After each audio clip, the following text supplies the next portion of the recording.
Patuloy na tumataas ang kaso ng mga batang biktima ng bullying ayon sa Council for the Welfare of Children.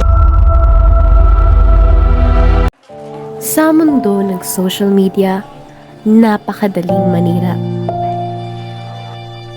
Ang internet ay isang koneksyon para sa ikabubuti, hindi sa pang-aapi.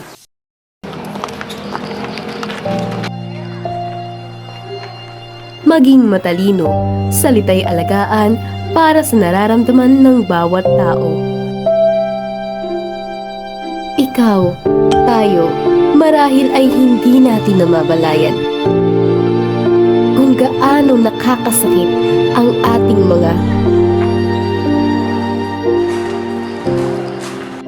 salita. Sila, kala mo mayayaman, maaso naman. Sama-sama na Sino yung mga yan? Hindi mo pa iwasan.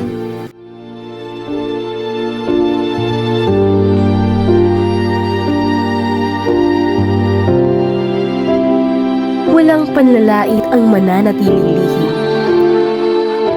Kailangan makalaya tayo mula rito. Huwag mong hahayaang sirain ka ng mga sinasabi nila. May magagawa tayo